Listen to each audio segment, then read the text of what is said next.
कभी ऐसा महसूस हुआ है कि हम सब जैसे किसी लड़ाई में हैं, एक ऐसी जंग जो हर रोज लड़ रहे हैं, पर ये पता ही नहीं कि सामने दुश्मन है कौन। असल में ये एक ऐसी लड़ाई है जो हर किसी के अंदर हर पल चल रही है। हाँ, हम सब लड़ तो रहे हैं, लेकिन सवाल ये है कि आखिर किसके खिलाफ? और जानते हैं, यही वो सवाल है जो हमें सीधा गीता के सार तक ले जाता है, जो हमारे अंदर के इस संघर्ष को एक बहुत बड़े कैनवस पर दिखाता है।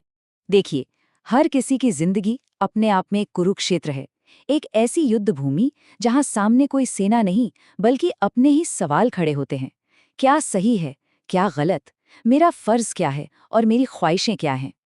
जरा सोचिए, आज से करीब 5000 साल पहले बिल्कुल ऐसी ही एक उलझन में युद्ध भूमि के बीचों बीच एक महान योद्धा खड़ा था, अर्जुन। हाथों में दुनिया का सबसे शक्तिशाली धनुष गांडीव था, लेकिन मन कांप रहा था। और बस यहीं से शुरू हुआ वो संवाद जिसे आज हम श्रीमद् भगवद गीता के नाम से जानते हैं। चलिए, अर्जुन के उस पल में चलते हैं जब वो बिल्कुल टूट चुका था। जरा कल्पना कीजिए, जब उसने सामने दुश्मन की सेना में अपने ही दादा, अपने ही गुरु और अपने ही भाइयों को देखा, तो उसका दिल बैठ गया। उसके मन में बस एक ही सवाल था, आखिर इस लड़ाई का मतलब ही क्या है? और उसने अपने सारथी, अपने मित्र श्री कृष्ण से कहा, मैं ये युद्ध नहीं लड़ सकता। अपनों को मारकर जो राज मिलेगा, उस जीत का मैं क्या करूंगा? सोचिए, ये अर्जुन की कमजोरी नहीं थी, ये उसकी मेंशलिखकाइट थी, उसकी मानवता थी। और जानते हैं, अर्जुन का ये संघर्ष, ये हमारा ही तो संघर्ष है। उसका फर्ज और अपनों के बीच का द्वंद्व बिल्कुल हमारे काम और परिवार के बीच की कश्मकश जैसा है। उसका युद्ध क्षेत्र आज हमारा ऑफिस, हमारा घर, हमारी रोजमर्रा की जिंदगी बन चुका है। और दिल और दिमाग की वो लड़ाई, वो तो हमारे सपनों और जिम्मेदारियों के बीच हर रोज चलती है। तो जब अर्जुन इस भयंकर दुविधा में फंसा था, तब श्री कृष्ण ने उसे वो ज्ञान दिया जो गीता की नींव है। उन्होंने दो बहुत ही बुनियादी पर गहरी बातें बताईं। सबसे पहली और सबसे गहरी बात, आत्मा की अमरता। श्री कृष्ण ने समझाया कि अर्जुन, जिसे तुम मैं समझ रहे हो, वो ये शरीर नहीं है। ये शरीर तो मिट्टी है, ये खत्म हो जाएगा, लेकिन इसके अंदर जो चेतना है, जो आत्मा है, वो अजर है, अमर है। वो ना कभी पैदा होती है और ना कभी मरती है। श्री कृष्ण के शब्द थे, जिसने जन्म लिया है उसकी मृत्यु तय है, और जिसकी मृत्यु हुई है उसका जन्म भी तय है। जरा सोचिए, जब ये बात समझ में आ जाती है कि हम ये नश्वर शरीर नहीं बल्कि वो अमर आत्मा है, तो मौत का डर, कुछ खो देने का डर, ये सब कितना छोटा लगने लगता है ना? और इसके बाद आता है गीता का वो उपदेश जो शायद सबसे ज्यादा प्रसिद्ध है, कर्मयोग, यानी बिना फल की चिंता किए कर्म करने का रास्ता। श्री कृष्ण कहते हैं कि हमारा अधिकार सिर्फ और सिर्फ अपना काम करने पे है, अपना कर्तव्य निभाने पर है। उस काम का नतीजा क्या होगा, इस पर हमारा कोई कंट्रोल नहीं है। असल में हमारी ज्यादातर तकलीफों की जड़ नतीजों से हमारा यही जुड़ाव है। हम काम करने से पहले ही उसके फल के बारे में सोचने लगते हैं। गीता कहती है, काम पूरी लगन से करो, अपना 100% दो, लेकिन उसके बाद नतीजे की उम्मीद छोड़ दो। सच्ची शांति बस तभी मिलती है।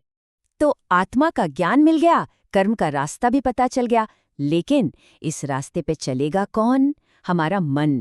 तो चलिए अब उन तरीकों को समझते हैं जिनसे मन पर काबू पाया जा सकता है और समर्पण से शक्ति पाई जा सकती है। श्री कृष्ण एक बहुत बड़ी बात कहते हैं, ये जो हमारा मन है ना, यही हमारा सबसे अच्छा दोस्त भी हो सकता है और सबसे बड़ा दुश्मन। जिसने अपने मन को जीत लिया, वो समझिए सब कुछ जीत गया। और जो अपने मन का गुलाम बन गया, वो बाहर से भले ही कितना भी सफल क्यों ना हो, अंदर से हमेशा बेचैन ही रहता है। तो सवाल ये है कि इस मन को दुश्मन से दोस्त कैसे बनाया जाए। गीता इसके लिए 3 बहुत प्रैक्टिकल रास्ते बताती है। पहला, ध्यान यानी मेडिटेशन। दूसरा, संयम यानी अपनी इंद्रियों को कंट्रोल करना। और तीसरा, अभ्यास यानी लगातार कोशिश करते रहना। और अगर मन को साधना बहुत मुश्किल लगे, तो एक और बहुत ही खूबसूरत रास्ता है, भक्ति योग यानी प्रेम और समर्पण का रास्ता। इसका सीधा सा मतलब है कि अपने हर काम को और उसके नतीजे को ईश्वर को सौंप दो। जब हम सारा बोझ खुद उठाने के बजाय एक बड़ी शक्ति पर छोड़ देते हैं, तो तनाव और चिंता अपने आप ही हल्के हो जाते हैं। जब आत्मा, कर्म, मन और भक्ति ये सब एक साथ आने लगते हैं, तो एक ऐसी अवस्था पैदा होती है जहां बाहर कुछ भी चल रहा हो, अंदर की शांति कभी भंग नहीं होती। देखो, जिंदगी में सुख और दुख, सफलता और असफलता तो धूप छांव की तरह आते जाते रहेंगे। गीता सिखाती है कि इन दोनों में एक जैसा भाव रखो, संतुलन बनाए रखो।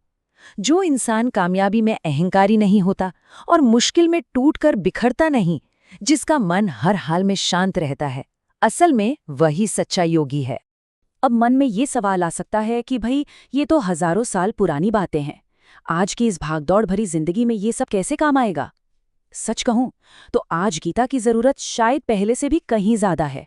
मुश्किल हालात में सही फैसला लेना, रोज के तनाव और चिंता से बाहर निकलना, ये समझना कि हमारा असली फर्ज क्या है और इन सब के बीच एक सुकून भरी पर्पसफुल जिंदगी जीना, गीता इन सब के लिए एक प्रैक्टिकल गाइड की तरह है। तो आखिर में मैं बस यही कहूंगा कि गीता कोई कहानी या कोई पुरानी किताब भर नहीं है। ये एक आईना है, एक ऐसा आईना जो हमें दिखाता है कि हम असल में कौन हैं। और जब एक बार वो दिख जाता है ना, तो जिंदगी की गाड़ी अपने आप सही पटरी पर आ जाती है। तो इस पूरी बातचीत ने गीता की कौन सी ऐसी सीख थी जिसने सीधे दिल को छुआ? वो कौन सी बात थी जो लगा कि हाँ, ये मेरे लिए ही है? नीचे कमेंट्स में जरूर बताइएगा। जय श्री कृष्णा।